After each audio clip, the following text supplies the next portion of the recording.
Hi friends, ఈ వీడియోలో మనం దుబాయ్ సీలో నిర్మించినటువంటి పామ్ జుమేరియా ఐలాండ్ గురించి తెలుసుకుందాం. అంతకంటే ముందు టీ టాక్స్ ఛానల్ ని సబ్స్క్రైబ్ చేయడం మాత్రం మర్చిపోకండి. ఒక సముద్రంలో ఆర్టిఫిషియల్ ఐలాండ్ అనేది సృష్టించడం మామూలు విషయం కాదు.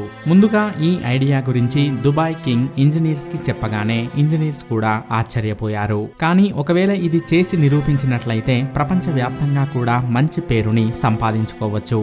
పామ్ షేప్ లా ఈ ఐలాండ్ ని నిర్మించాలంటే ముందుగా ఔటర్ వాల్ అనేది సిద్ధం చేయాలి. ఈ ఔటర్ వాల్ కోసం సుమారుగా 99 లక్షల టన్నుల రాళ్లు కావాలి. 30 మీటర్ల లోతుకు వెళ్లి వాటిని చెక్ చేసి బయట ఉన్నటువంటి వారికి ఓకే అని చెప్తూ ఉండేవారు. దుబాయ్ కింగ్ ఈ ఐలాండ్ నిర్మించడానికి ఇంజనీర్స్ కి ఇచ్చినటువంటి సమయం 2.5 సంవత్సరాలు. సో ఇంజనీర్స్ ఈ ఐలాండ్ ని నిర్మించడానికి మిగిలి ఉన్న సమయం 21 నెలలు మాత్రమే. ఈ టైంలోనే బ్రేక్ వాటర్ ని నిర్మించడంతో పాటుగా లోపల పామ్ ఆకారంలో ఉండేటువంటి ఐలాండ్ ని కూడా పూర్తి చేయాలి. ఇక ఇంజనీర్స్ ముందుగా వాటర్ బ్రేక్ ని పూర్తిగా నిర్మించి లోపల ఐలాండ్ ని నిర్మించాలని చూస్తే వాటర్ బ్రేక్ ని నిర్మించడానికే సమయం మొత్తం అయిపోతుంది. అలాగని వాటర్ బ్రేక్ ని నిర్మించకుండా ఐలాండ్ ని నిర్మించినట్లయితే ఒకవేళ పెద్ద తుఫాను వస్తే అది పూర్తిగా ధ్వంసం అయ్యే ప్రమాదం ఉంది.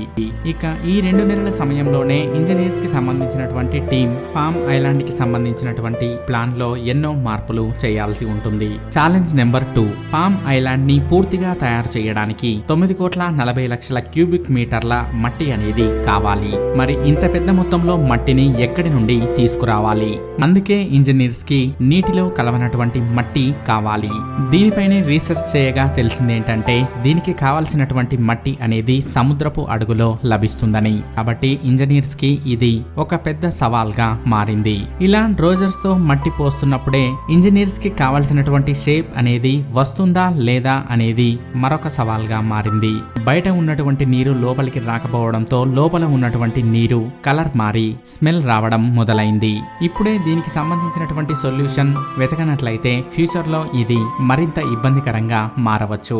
అందుకే ఇంజనీర్స్ ఈ ఐలాండ్ కి సంబంధించినటువంటి ప్లాన్ లో కొన్ని మార్పులను చేయాలనుకున్నారు. అందుకే బ్రేక్ వాటర్ ని 2 వైపులా కట్ చేసి అక్కడ బ్రిడ్జ్ నిర్మించి ఒకవైపు నుండి నీరు వచ్చేలా అలాగే మరొక వైపు నుండి నీరు పోయేలా జాగ్రత్తలు తీసుకున్నారు. ఇలా చేయడం వల్ల ఇంజనీర్స్ యొక్క ప్లాన్ అనేది సక్సెస్ అయ్యి ఐలాండ్ లోపల ఉన్నటువంటి స్మెల్ వచ్చే వాటర్ అంతా కూడా బయటికి వెళ్లిపోయింది. ఛాలెంజ్ నెంబర్ 5, 2003వ సంవత్సరం ఆగస్టు నాటికి ఈ ఐలాండ్ యొక్క బ్రేక్ వాటర్ అనేది పూర్తిగా కంప్లీట్ అయింది. దీనికోసమే ఇంజనీర్స్ బాగా ఆలోచించి పామ్ ఆకారంలో పోసినటువంటి మట్టిని కొన్ని యంత్రాల సహాయంతో లోపలికి గట్టిగా ప్రెస్ చేశారు.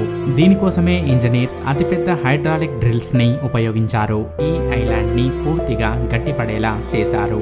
ఈ ఐలాండ్ ని పూర్తి చేయడానికి నిజంగా 7 సంవత్సరాల సమయం పట్టాలి. కానీ ఇంజనీర్స్ అంతా కూడా ఒక ప్రత్యేకమైనటువంటి ప్లాన్ వేసి అలా ఈ ఐలాండ్ వరల్డ్ రికార్డ్ ని కూడా సాధించింది. చివరికి 2009వ సంవత్సరం జనవరిలో ఈ పామ్ జుమేరియా ఐలాండ్ ని ఓపెన్ చేశారు. చూసారుగా ఫ్రెండ్స్, ఈ వీడియో గనక మీకు నచ్చినట్లయితే లైక్ చేయండి, షేర్ చేయండి. ఇలాంటి మరికొన్ని ఇన్ఫర్మేటివ్ టాపిక్స్ గురించి తెలుసుకోవాలనుకున్నట్లయితే టీ టాక్స్ ఛానల్ ని సబ్స్క్రైబ్ చేయడం మాత్రం మర్చిపోకండి. Thank you for watching.